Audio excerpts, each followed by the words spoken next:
Alors, mais ici, j'aimerais juste compléter donc sur la première partie du verset 3 à 4, la prière et l'évangélisation. Les deux sont indissociables et donc pour l'apôtre Paul, il rayonne. La prière, c'est secret.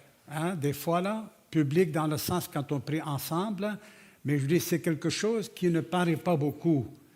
L'évangélisation, ça paraît beaucoup. D'accord? L'annonce de l'Évangile peut être faite à des centaines de personnes, à une personne, mais c'est apparent. La prière, mais ce qui est apparent est animé par la prière. S'il n'y a pas de prière, il n'y aura pas grand-chose qui va apparaître. Okay? Donc, l'Église rayonne de Jésus par la parole, l'annonce du mystère de Christ, de l'Évangile, de la bonne nouvelle de Jésus. L'Église rayonne, Christ rayonne à travers elle de cette manière. Ensuite, il rayonne également par notre conduite. Versets 5 et 6, « Conduisez-vous avec sagesse envers ceux du dehors. » L'évangélisation se fait envers qui? Ceux du dehors. Et maintenant, il dit, votre conduite toujours envers ceux du dehors. Voyez, Dieu se préoccupe pas juste de nous, là, pour nos besoins, mais son désir est le monde. Il veut que la parole rejoigne le monde, que sa connaissance brille, s'étende. C'est ça qu'il veut. Qu'est-ce que vous voulez qu'on fasse? Peut-être qu'on n'aimerait pas ça, on aimerait ça juste entre nous autres. Mais non, Dieu, à travers ses disciples, à travers son Église, il veut rayonner dans le monde entier. En commençant avec nos voisins, notre famille, avec notre ville, là où est-ce qu'on est. Alors, donc, il dit, conduisez-vous avec sagesse envers ceux du dehors et rachetez le temps. La conduite, c'est quoi au fond? C'est une démonstration de tout l'enseignement, de toute la communion que nous avons avec Dieu. Elle est maintenant rendue visible aux gens du dehors. Ma vie avec le Seigneur, elle est personnelle avant tout. Ma communion avec lui, elle est personnelle. Mais son effet, son résultat, comment est-ce qu'elle devient apparente? Par la conduite. La conduite, et il dit que votre parole soit assaisonnée. Il y a la parole de Dieu qui concerne l'annonce de la bonne nouvelle, ça c'est sa parole, mais maintenant, ma parole, à moi, dans le quotidien, bien, il dit, il faut qu'elle soit assaisonnée de sel. Elle est accompagnée de grâce, accompagnée de gentillesse, de respect, et aussi assaisonnée de sel, qui donne le goût, qui c'est intéressant, la vérité qui est dite. Donc, la grâce et la vérité sont venues par Jésus-Christ. Et il dit, ça, que ce soit démontré, que ce soit rendu visible. Pour qui? Pour le monde. Si c'est visible dans notre famille, si c'est visible dans notre assemblée, ça le sera visible pour le monde, même quand je serai tout seul avec eux. Plus cette vision de Dieu pour le monde, plus elle me gagne, plus je vois, plus les implications dans ma vie personnelle et dans la vie de la famille, du couple et tout ça, là, ça devient tellement puissant, tellement fort. Si je me concentre sur ma vie de couple, là, je vais commencer à parler d'insatisfaction. Mais quand je vois que ce que Dieu fait est le monde, et je veux participer, je veux annoncer la bonne nouvelle de Jésus, parce que je l'aime, parce que c'est la vérité, il n'y a pas d'autre espoir. Je l'aime, je veux parler de lui. Alors, la conduite, la démonstration, Jésus a dit aux pharisiens qui voulaient le tuer, il a dit, écoutez, je vous ai montré, je vous ai fait voir beaucoup de bonnes œuvres. Je vous ai démontré par mes actions et mon enseignement beaucoup de bonnes œuvres. Je fais des miracles devant vous, tout ça. Il dit, pour quelle bonne œuvre est-ce que vous voulez me tuer? Qu'est-ce que vous avez à me reprocher? Qui de vous me convaincra de péché? Allez, venez, montrez-moi. Il dit, non, ce n'est pas pour une bonne œuvre qu'on veut te tuer, c'est parce que toi qui es un homme, tu te fais Dieu.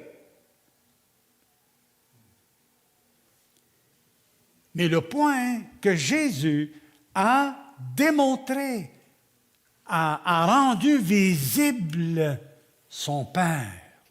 Il dit, c'est mon Père qui fait ces œuvres-là par moi. Ce sont les œuvres de papa. Et de votre papa, vous dites que c'est votre Dieu. Ce sont ses œuvres, vous n'êtes pas d'accord? Oui, ils étaient d'accord avec la démonstration, mais ils ont dit, on veut quand même te tuer. Et souvent, les frères qui sont persécutés dans d'autres pays actuellement, ils ne sont pas persécutés parce qu'ils sont des voleurs, parce que des menteurs et parce que des orgueilleux. Mais non, pourquoi? Uniquement parce qu'ils portent le nom de Christ. Les hommes n'aiment pas Jésus, comme Paul n'aimait pas Jésus. Il dit, moi, je combats contre Jésus. Et j'ai cru que c'est mon devoir sacré de le faire. Je protège la religion juive, donc l'Ancien Testament, etc. Et il était aveuglé et se convertit. Et Paul lui-même, il dit, je vous ai montré de toute manière comment se conduire avec les faibles, etc. Il dit à Timothée, fais comme moi, Timothée, imite-moi, comme moi j'imite Jésus. Alors, donc, notre conduite est la démonstration, autant devant nos enfants, autant devant notre femme, notre mari, notre Église, nos voisins, c'est partout la démonstration. Et même Jésus dit, si vous ne me croyez pas à ce que je vous dis, mais croyez au moins à cause de ces œuvres de mon Père, croyez-le. Si vous voulez me traiter de menteur, croyez au moins aux œuvres de mon Père, je vous donne la preuve. La démonstration, la conduite est la preuve que tu es un chrétien. Ce n'est pas parce que tu dis « je suis chrétien », mais la mise en pratique va démontrer qu'est-ce qui est en nous et qui est dans le ciel, mais qui habite sur la terre, dans son corps. Christ est la tête du corps. Nous sommes le corps, mais il est aussi la tête, donc il fait partie. Et donc, les domaines de la conduite, où est-ce que nous sommes appelés à porter attention. Ce n'est pas un sujet nouveau pour vous, frères et sœurs, ce n'est pas un nouveau pour moi, mais il y a plusieurs domaines.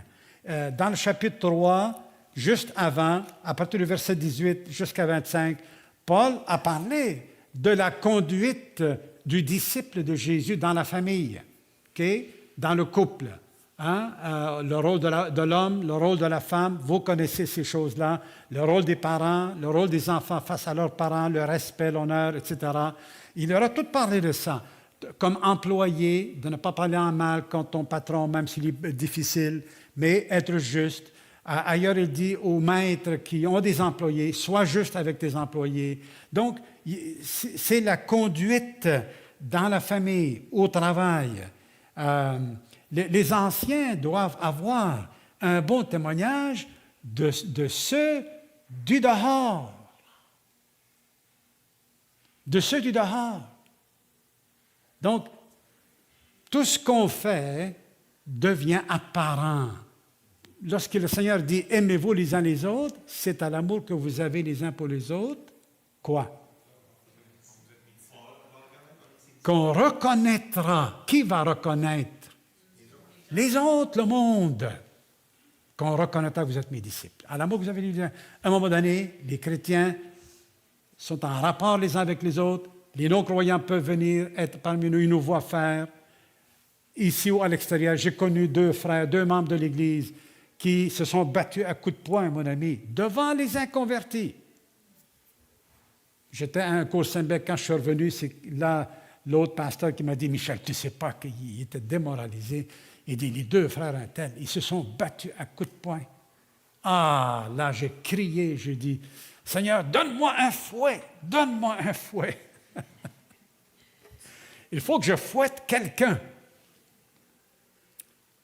Mais le Seigneur ne m'a pas donné un fouet.